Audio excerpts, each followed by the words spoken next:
Y es que, digamos que estas sanciones se tomaron en conjunto y se anunciaron prácticamente de forma paralela entre Canadá, Estados Unidos y la Unión Europea. Sin embargo, hay una arista que con nuestro próximo invitado vamos a poder aclarar o por lo menos ver si tiene alguna explicación, porque en materia petrolera las cosas parece que siguen igual. Y si siguen igual, hablamos de la licencia 44, la que permite exportaciones a Chevron, la que alimenta de manera económica al régimen, la que le da un respiro. Mucha gente de la oposición o los venezolanos que hacen vida en Washington han trabajado mucho para que estas sanciones impliquen la eliminación de ese título 44. Tenía la oportunidad de conversar con varios de los venezolanos que hacen vida en Washington. Lo hice en el transcurso del día. Y ellos mismos están sorprendidos de que esto no ocurriera, de que esto no se anunciara, porque se había dicho que iba a formar parte de este paquete de sanciones. Pero de todo esto vamos a conversar con Antonio de la Cruz, analista político, articulista, amigo de la casa y sobre todo de este programa. Antonio, bienvenido, buena tarde para ti. Muy buenas tardes, Dania. Siempre un placer estar contigo y tu audiencia. Antonio, primero siempre vayamos de lo general a lo particular. Decía yo que una arista importante es que estas sanciones se anunciaran prácticamente en paralelo por Canadá, por Estados Unidos y por la Unión Europea. A nivel global, ¿qué rescatas? Rescato que son unas sanciones coordinadas.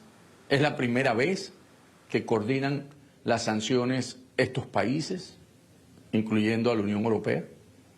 Eso permite dar una señal de un frente único para el régimen de Maduro, porque hasta ahora las sanciones habían sido unilaterales por cada uno de estos países, Estados Unidos con una mayor presión por la política del presidente Trump anterior de máxima presión, en las cuales a veces la Unión Europea no acompañaba en todo su esfuerzo y aprovechaba el régimen de Maduro para usar ese tipo de debilidades y aprovechar de escurrirse de estas sanciones.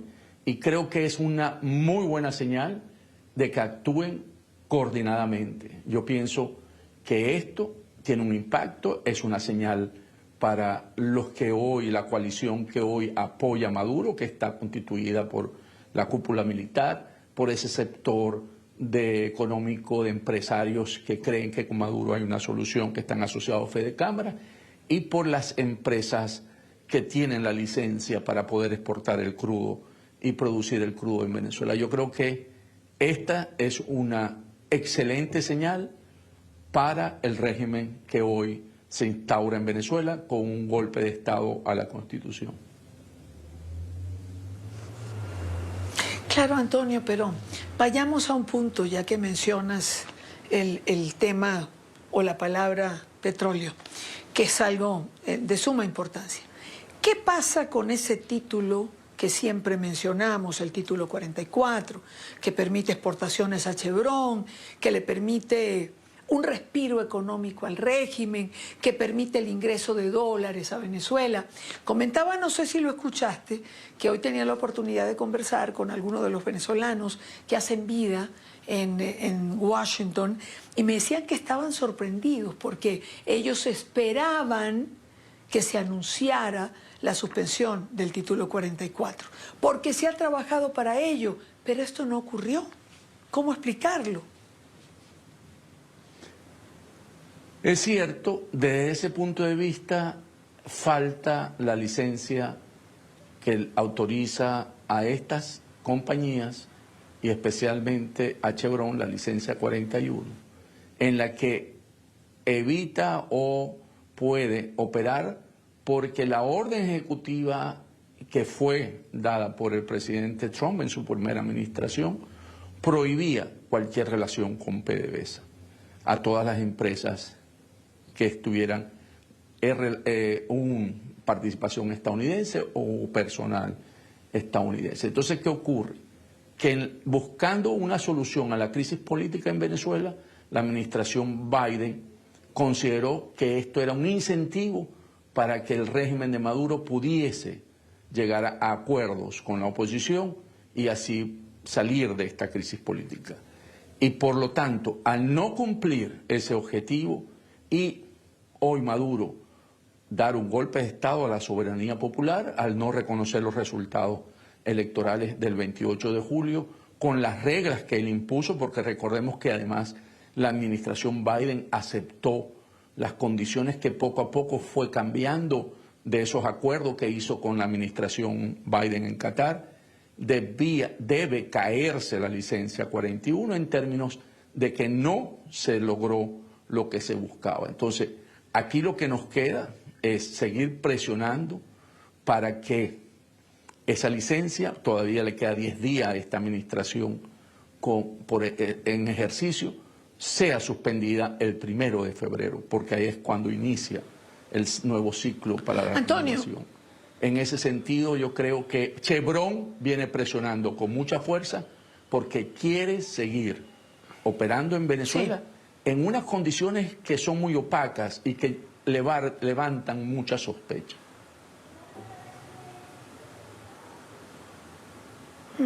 Te pregunto algo. Es la 41, no la 44, como decía yo, erróneamente parece. Es la licencia, es la licencia 41, Hidalgo. Ahora, ¿por qué tú dices que Chevron o la actividad de Chevron es opaca, oscura? ¿Por qué es opaca, oscura? Porque la manera como Venezuela entregó la exportación y la producción, el poder producir el crudo venezolano, es anticonstitucional. La ley de hidrocarburos de Chávez no permite que el socio minoritario, porque recordemos que ellos son socios minoritarios en las empresas mixtas con PDVSA, poder exportar el crudo venezolano. Eso está reservado exclusivamente a la estatal petrolera venezolana, PDVSA. Entonces, con la ley antibloqueo que aprobó la constituyente de Maduro, ellos manipularon y obviaron este articulado de la ley de hidrocarburos. Entonces, cuando digo que es opaca, porque ese contrato no es público ni en Venezuela ni en los Estados Unidos. O sea, cuando uno quiere investigar, buscar y analizar los términos de esos contratos, nada más los conocen las partes interesadas. Y por eso lo llamo opaco. En la industria a nivel nacional, y sabemos que aquí en los Estados Unidos estos contratos son públicos, no pueden ser secretos. Y entonces por eso te digo, llama la atención, porque en términos de ingresos para Venezuela son alrededor de unos 200 millones de dólares por la parte de Chevron solamente, y eso ayuda al régimen a tener ingresos lícitos, porque recordemos que en Venezuela la economía se maneja con ingresos ilícitos. Los ilícitos son de las actividades básicamente exportaciones petroleras. Y si vemos todo lo que ingresa a través, incluyendo a Eni, lo que es también Repsol, la española, que también están bajo las mismas condiciones, y la refinadora de la India, Reliance, podríamos estar hablando que Maduro recibe mensualmente alrededor de unos 500 a 600 millones de dólares. Entonces, en ese sentido, por eso le da a Maduro una posibilidad de sostenerse en el poder, porque tiene unos ingresos lícitos que le permitan comprar todo lo que necesita para reprimir al pueblo venezolano. Y eso es lo que vamos a ver y hemos estado viendo en los últimos meses. Los recursos no se están utilizando para mejorar la calidad de vida de venezolanos, sino para la corrupción y para el aparato represivo. Entonces, ¿qué ocurre? Que en el argumento de que Chevron aporte y que si no siguen en Venezuela para poder ayudar a la economía venezolana, los venezolanos van a emigrar. No, los venezolanos migran y se van de su país porque Maduro tiene un aparato represor y va a incrementarse si se mantiene en el poder, y no porque no tienen los ingresos. El que necesita los ingresos es realmente el régimen de Maduro.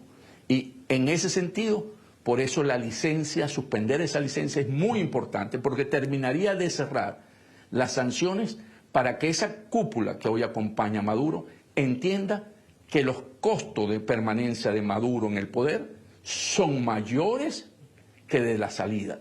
Y eso sí genera una situación interna, y si es coordinada con el Reino Unido, Canadá y la Unión Europea, va a tener un mayor impacto, porque de otra manera el quiebre va a costar mucho. Y ahí voy a rescatar algo de tu entrevista ayer con el presidente Duque. Lo que están dejando básicamente como solución es una intervención humanitaria si seguimos bajo esta línea de acción. Antonio, le quiero preguntar a esta hora acerca de... Ayer estaban las manifestaciones de Gloria al Bravo Pueblo, como fue denominada por María Corina Machado, y mientras eso pasaba, el senador Rick Scott estaba volviendo a presentar su ley que hoy se ha denominado Stop Maduro, en la que se pretendía subir de 15 millones de dólares la recompensa a Maduro a 100 millones. Bueno, ya hoy el gobierno estadounidense ha anunciado que pasa de 15 a 25. ¿Cree usted que se podría en algún momento subir esa recompensa a los 100 millones de dólares como pretende el senador Scott en compañía de Ted Cruz y Bill Cassidy? Porque plata hay. El dinero incautado al régimen asciende a más de 450 millones de dólares. ¿Se podría subir hasta esa cifra y de qué dependería? Se puede subir porque, como dijiste, existen los recursos para ello, y no son recursos que van a salir de los impuestos de los estadounidenses, sino del dinero que está congelado aquí en Estados Unidos, y lo que depende de que la presente y tenga un fast track, una vía rápida, para que a la vuelta de una vez que asuma el nuevo Congreso, ¿verdad?, de los Estados Unidos, pueda estar vigente lo más pronto posible, porque eso también genera mucha presión. 100 millones de dólares de recompensa por Maduro pone no solamente a los factores internos alrededor de Maduro, que puede ser una opción de poderlo entregar, sino a factores que quieran tomar esa recompensa desde el punto de vista internacional. Y eso también le generaría mucha presión al régimen actualmente.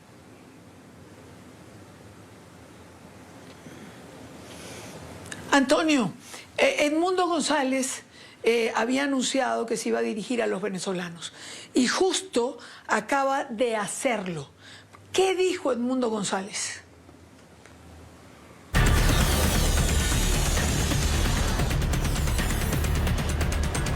Hoy, en Caracas, Maduro ha violentado la Constitución y la voluntad soberana de los venezolanos expresada el 28 de julio. Consuma un golpe de Estado, se autocorona dictador. No lo acompaña el pueblo, no lo acompaña ningún gobierno que se respete como democrático. Solo los dictadores de Cuba, el Congo y Nicaragua. Sigo trabajando las condiciones para mi ingreso a Venezuela y asumir, como lo manda la Constitución y me lo ha ordenado el pueblo, la presidencia de la República y la comandancia en jefe de la Fuerza Armada Nacional. Represento la voluntad de casi 8 millones de venezolanos dentro de la patria y la de millones de compatriotas a quienes se les impidió votar en el extranjero. Y tengo el deber de defender ese compromiso. Como lo dijo María Corina Machado, la decisión de cerrar las fronteras del país y artillar los aviones militares que cuidan el espacio aéreo buscaban hacer conmigo en el aire lo que hicieron ayer contra nuestra líder donde lamentablemente resultó herido un hombre inocente. Esto solo habla de su cobardía y de su ausencia de escrúpulos, pero pronto, muy pronto, aunque ellos hagan lo que hagan, lograremos entrar a Venezuela y le pondremos fin a esta tragedia. Estoy muy cerca de Venezuela. Estoy listo para el ingreso seguro y en el momento propicio. Haré valer los votos que representan la recuperación de nuestra democracia. Estamos coordinando a todos los factores indispensables para garantizar el retorno pronto a la libertad. Seguiremos coordinando con esa comunidad democrática internacional, quienes han respondido a nuestro llamado y quienes siguen en pie de lucha con nosotros. Tan solo en un día como hoy recibimos el reconocimiento de Israel, se produjeron sanciones a nivel multinacional y la ola de apoyos sigue creciendo. A nuestros amigos demócratas, muchas gracias. Como comandante en jefe, ordeno al alto mando militar desconocer órdenes ilegales que les sean dadas por quienes confiscan el poder y preparen mis condiciones de seguridad para asumir el cargo de presidente de la República que me confió la soberanía popular. Los soldados de nuestra Fuerza Armada Nacional son parte del mismo pueblo y al que le deben obediencia a través de mí. Pues hoy soy presidente electo de la República Bolivariana de Venezuela y gracias a una mayoría de votos expresados en las urnas. Y a los cuerpos militares y policiales les ordeno el cese de la represión. A las instituciones nacionales les digo, por la paz de la República deben desconocer al régimen ilegítimo que ha pretendido confiscar nuevamente el poder. En sus manos está la institucionalidad de la nación que abraza a ustedes mismos y a sus familias, al noble pueblo venezolano y a los padres y abuelos que esperan ansiosos el regreso de sus hijos y nietos, que tienen en nosotros sembrada la esperanza, les prometo que no les fallaremos. Nuestro Padre Libertador nos inculcó el espíritu de lucha y del sacrificio por la libertad. La libertad siempre derrota a la tiranía y es la obra de la constancia. Expreso mi agradecimiento a los gobiernos que me reconocen como presidente electo. A los que no lo han hecho, les recuerdo que en esta hora grave, que en la lucha por la libertad no queda espacio para la neutralidad. Gloria al bravo pueblo. Si es por constancia, los venezolanos merecen recuperar la libertad y la democracia. Antonio, ¿qué viene para Venezuela? Escuchando las palabras del presidente electo Edmundo González Urrutia y lo que ocurrió hoy con el golpe de Estado por parte de Nicolás Maduro, creo que hay que dar el paso, Idania, y aquí es una opinión muy personal, de constituir el Poder Ejecutivo con el mundo en el exterior. Yo creo que hay que asumir esa responsabilidad, nombrar el gabinete ejecutivo, porque es necesario, por lo que está ocurriendo en Venezuela, tener un ejecutivo que pueda tener el ministro de la Defensa, el ministro de Relaciones Exteriores, el ministro de Economía, porque esto no facilita con todos los países que nos reconoce tener un poder constituido. El pretender de ejercer presión solamente a través de alguien que puede estar en una condición de muy buena voluntad para poder ejercer su mando, no va a generar las condiciones que puedan permitir que estos gobiernos, la Unión Europea, Estados Unidos, Israel, como lo mencionó, podamos tener coordinaciones más efectivas y ahí su instrucción con poder de mando donde pide el desconocimiento de las órdenes, tiene efectividad. Yo creo que hoy, recordemos que Estados Unidos, a pesar de todo lo que podamos decir, y si estamos actuando bajo esta lógica, ¿verdad?, reconoce a la Asamblea 2015. Entiendo todas las críticas que puede haber, pero ante lo que está ocurriendo tenemos que volvernos creativos y tener la suficiente fortaleza, porque ¿qué ocurre? La coordinación entre los factores internos, que es la protesta, y ayer se mostró como, si bien es cierto, la Fuerza Armada, la Guardia Nacional, no hizo la represión adecuada, y que eso puede ser una señal para entender que hay factores internos que no están de acuerdo con ellos, pero generar un quiebre interno se necesita ver el poder constituido, en mi criterio. Yo creo que estamos en un momento crítico que hay que aprovechar y que hay que hacer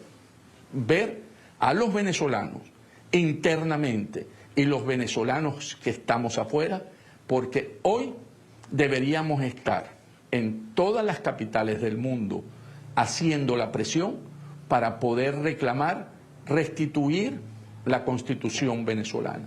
Y con esa contundencia se puede lograr, porque es la manera como podemos conducir esta nueva fase que ha llamado María Corina el cobro de la elección. Yo creo que ya en este momento hay que pasar a unas acciones en términos de mostrar que somos el poder constituido.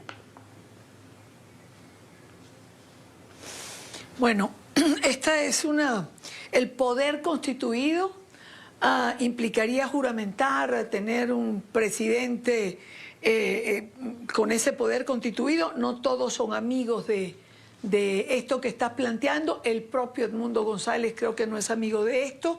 Siempre criticó que no iba a ejercer de esa manera. No tengo ya el tiempo, Antonio, pero será tema de otra conversación, porque es el planteamiento que algunos se hacen y otros no. Antonio, como siempre, gracias por acompañarnos. Muchas gracias, entiendo, y muchas gracias por darme el espacio para poderlo decir.